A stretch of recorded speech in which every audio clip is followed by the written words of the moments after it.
And my first slide here was found lately in the Ormond papers in the National Library of Ireland. And the National Library bought the papers in 1949 from Kilkenny Castle. It was one of the largest private family collections in these islands, so the National Library was tremendously lucky to get it. And this shows Inistioge in 1667, and what you see is not the entire village, it's only the property which was owned by the Ormonds in 1667. So you can see it looks like it's quite a substantial village, and most of the buildings seem to be quite, quite tall buildings, which I suppose are a bit like the two surviving castles that are in the village today.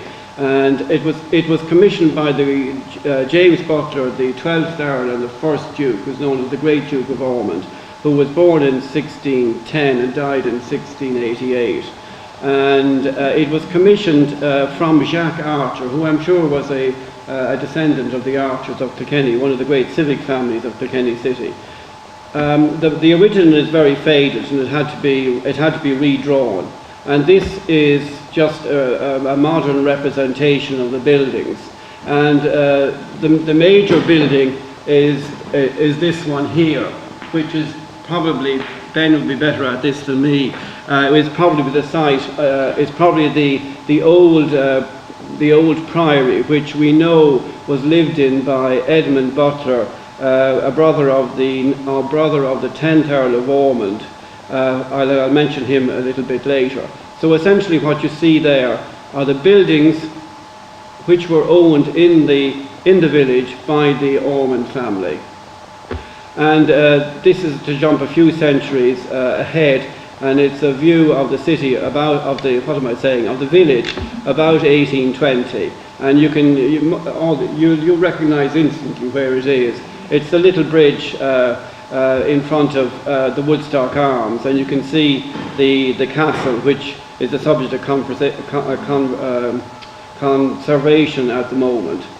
But essentially, the core of the village hasn't changed all that much.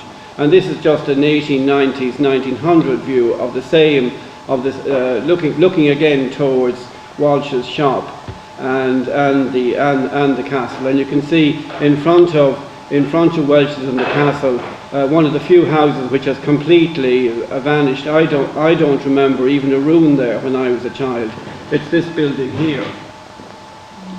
Eileen, do you remember anything on that site? No, so it must have gone very early. Now, the Butlers were the main family of Kilkenny, the main aristocratic landowning family, and in the two counties of Tipperary and Kilkenny, they were the major landowners.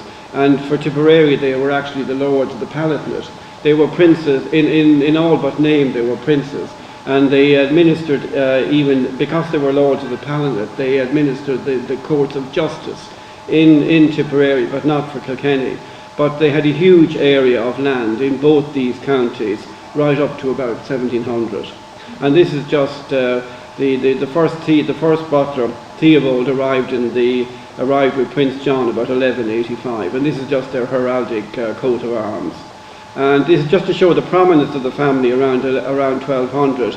The first Chief Butler, because that's what they became, his brother was Hubert Walter, Archbishop of Canterbury, and this is a view of him crowning King John.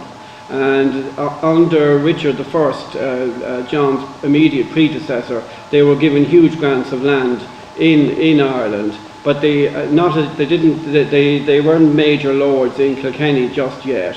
The 13th century and 14th century saw the establishment of the Anglo-Norman lordship, and in the 13th century, castles like Kilkenny were built, Carlow, and it's when Inistioge really started to be a habitable village. It's believed there was an early Christian or a pre-Norman foundation here, but the first document we really have is the charter by Alured, whose monument you probably all know in St. Mary's, in the floor and the entrance hall to St. Mary's.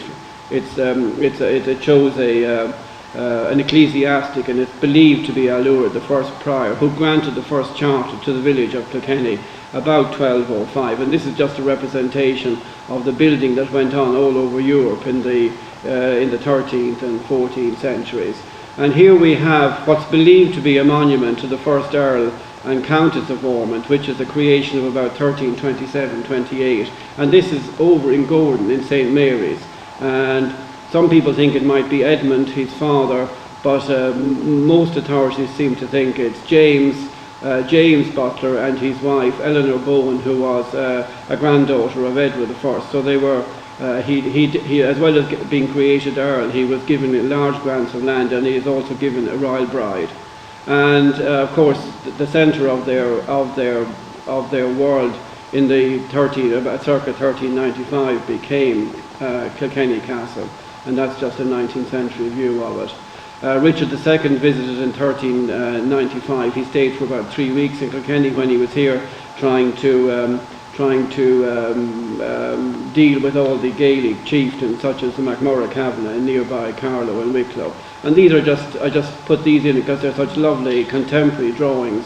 This is the fleet of Richard II coming to Ireland, and it's by a Frenchman called Creton, who was in the entourage of the king at the time. And this is the meeting with Art MacMurrough Kavanagh, and you can see the way he's riding without stirrups. He's the figure here, and this is one of the. I think it's a very interesting image, and you see them coming up against the English in their mail or chain armour and all that kind of thing. And then we're going to jump forward to about 1559, when at the suppression of the monastic houses, the religious houses, in 1539-40, Inistioge was granted. The lands of Inistioge, the priory, were granted to Richard Butler, who was the younger brother of where's he gone? Of this man, who was James Butler, 9th Earl of Ormond. And this is the earliest representation, apart from maybe Garrett Oge, the Earl of Kildare. That might be a few years earlier, but this is one of the earliest representations we have of an Anglo-Norman, Old English, call him what you will, aristocrat. And I'm just going to dash back 2 slides. This just shows you another connection of the Butlers of Kilkenny Castle. It's the personal badge of Anne Boleyn, whose great-grandfather, Thomas Butler, Earl of Ormond, died in 1515. And this gave the Ormonds a connection at court during the time of Henry VIII, when Anne was, for 1,000 days, she was queen. And then later on, during the reign of Elizabeth, her daughter. And this is another view of Anne Boleyn, just a quick reference to her. And then, as I said, this is James Butler, the 9th Earl of Ormond. And the Ormonds managed to capture nearly all the monastic land of Kilkenny, and in fact quite a lot of Tipperary too, at the suppression of the religious houses in 1539-40. So they got huge land additions, generally under lease. So Richard Butler, who died in 1571 and is buried in St. Canice's, he was the initial grantee of the monastic house here at Inistioge. And then Elizabeth granted it about 1567-8 to. She took it away from the Mountgarretts, as they had become, and gave it to Edmund Butler. Edmund, who is generally referred to as of Tullaphalem in County Carlow. And Edmund was a brother of this man, Thomas, 10th Earl of Ormond, who was born about 1531, died in 1614, so he lived a very long life. And it's his next brother, Edmund, or he became Sir Edmund Butler, and he died here at the Manor House, which was the old monastic property, about in the spring of 1602-3. James I of England, 6th of Scotland, he granted a charter about 1608 to the village, and it's from that period that the town had a formal had a formal charter which returned members to Parliament and all that kind of thing. So here is the man I mentioned earlier who commissioned Jack Archer to do the survey of Inistioge in 1667, and he was doing that because he planned to bring in new settlers. He thought of setting up some kind of industry or manufactory or something along that line. It's not quite clear from the documentation what he was up to, but it didn't go ahead, and nothing came of the plan in the 1660s. But during the Cromwellian period, people such as the Robbins family of Ballyduff, they managed to acquire the old castle, which is now Thomas's, and that had come from a junior branch of the Butlers of Kilkenny Castle, and the Robbins made their first appearance here in Kilkenny. They were Cromwellian grantees, and they also lived later on at Fairgrove, where the Tennysons are now. So the Ormonds for a while during the Cromwellian period lost control of their lands in both Inistioge and in both Kilkenny and Tipperary, and that included Inistioge. And this is the lady. She's the first Duchess. Inistioge was part of during the Cromwellian period, when the Ormonds lost control of most of their lands initially. She made representations to Cromwell that she should get her lands back, which was half the Ormond estate, because of particular circumstances. She was the inheritor chiefly of the 10th Earl of Ormond. Her grandfather, Black Tom, whose portrait I showed you.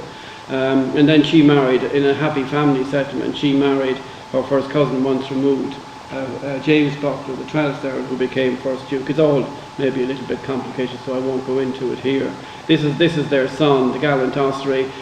His mother was one of the a junior member of the House of Orange, Nassau, so that's the same house as William of Orange. So they had court influence around 1690s, when William of Orange gained the throne from the deposed James II. And then this is the second Duke, and this is where the Ormond connection with Inistioge ceases. By this stage, the Ormonds, because of the various things that had happened during the 17th century, i.e. during the Cromwellian period, they didn't receive their rents.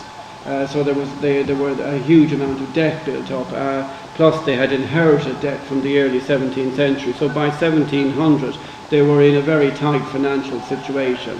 And because the lands were largely entailed, that means they went from father to son, or they went in the male line. This James, the second Duke, had to get 2 acts of Parliament to break the entail to allow him to sell lands. So amongst the lands he sold were the lands around Inistioge.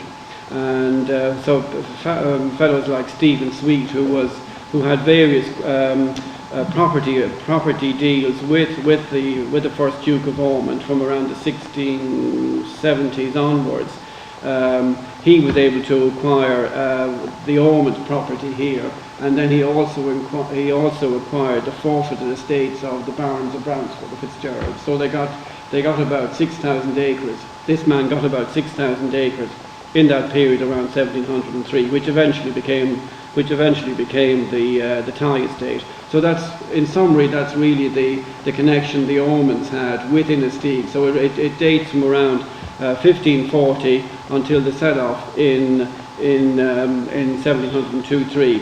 And Ben will probably refer to it later. But when he's showing you the tower house or the castle, or what we call the lockup, he believes that it was built around 1600. So it was built during the time of, probably during the lifetime of Edmund Butler, or else of his son Viscount Tullifallen. So sometime around 1600 is the date Ben has given to the building of the lockup. And no doubt there were other properties built around the same time in the village. And we're now going to jump ahead to the 18th century, to the next connection the Ormonds had, or that the Ormonds come into in the history of Inistioge, or relating to Inistioge families. And this is just a famous view of Kilkenny Castle, of Kilkenny City. And you can see St. Canice's and the castle are the 2 dominant buildings. And this is about 1760, and it hung in Kilkenny Castle in the dining room around 1900. It was probably sold off by Lord Ossory in the 1920s. It's now in the National Library of Ireland, but it gives a charming view of Kilkenny City.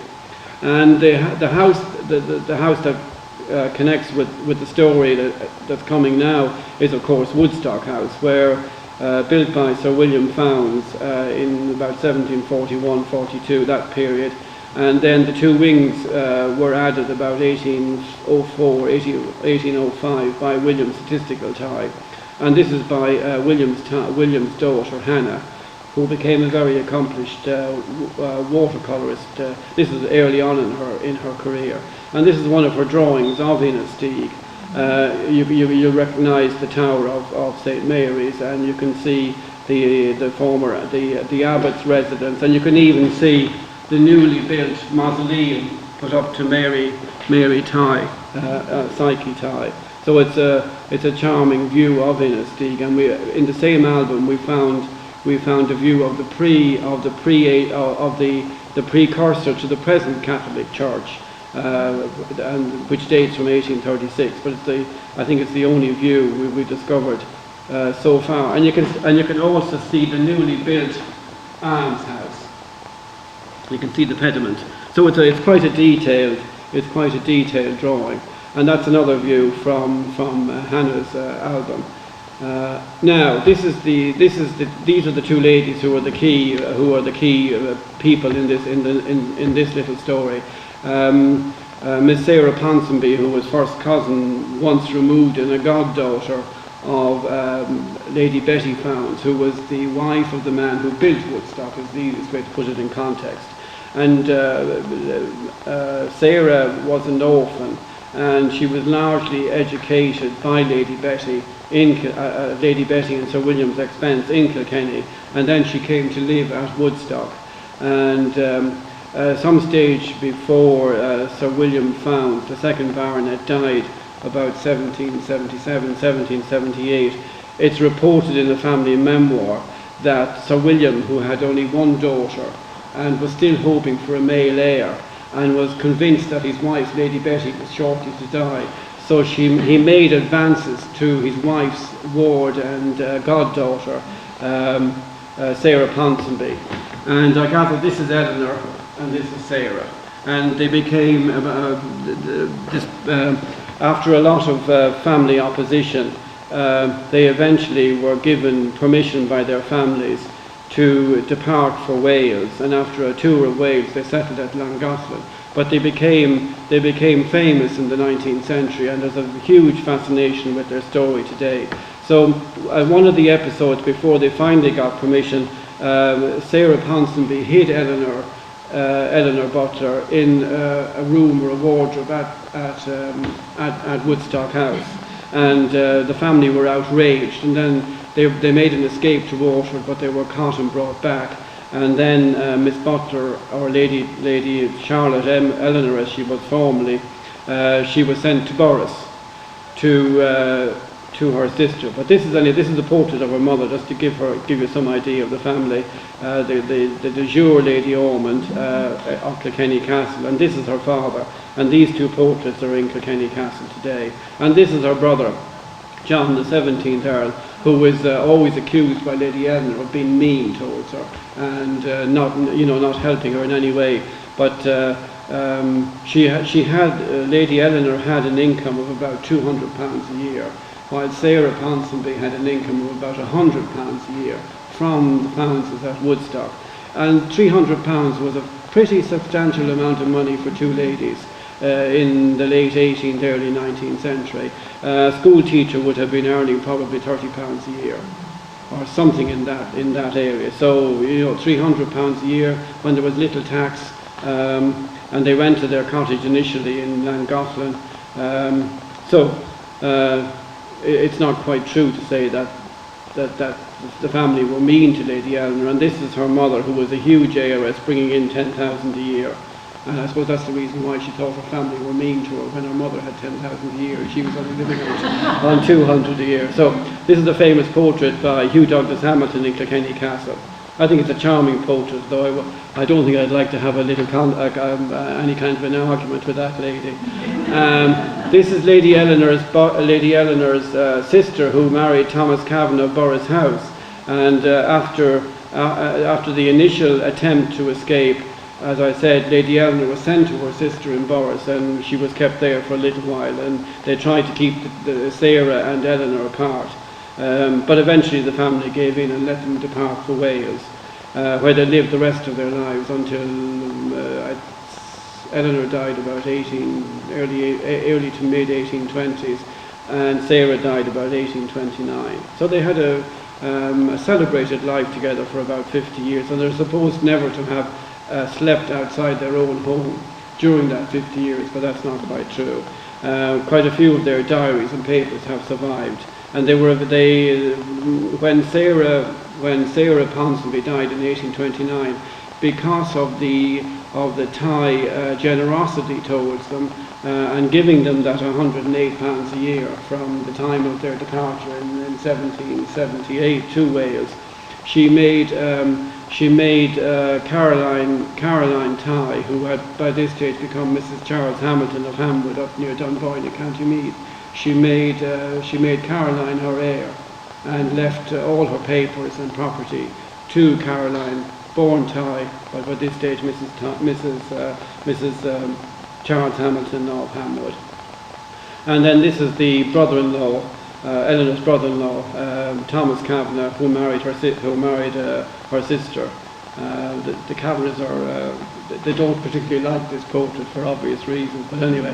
And this is what their house in Llangollen eventually became. As you can see, it's a kind of a fashionable cottage ornate type, though it doesn't have a thatched roof, with all these Gothic additions, and they were constantly adding to the house. And this is one of the reasons why they were always, complaining about their poverty, which was very relative indeed. And one of the many hundreds of visitors who visited them during their lifetime, living in Llangollen, because it was on the way to Bangor and that area, which was the main seaport or the main place to go to land in Dublin, was Arthur Wesley, the first Duke of Wellington, and they mention him, I think, 2 or 3 times in their diaries as having visited them. And of course he was the godfather, as most of us know, of Lady Louisa, who came to Woodstock upon her marriage in 1825. And this is the view of Lady Louisa in middle age. And then just the last little vignette or whatever.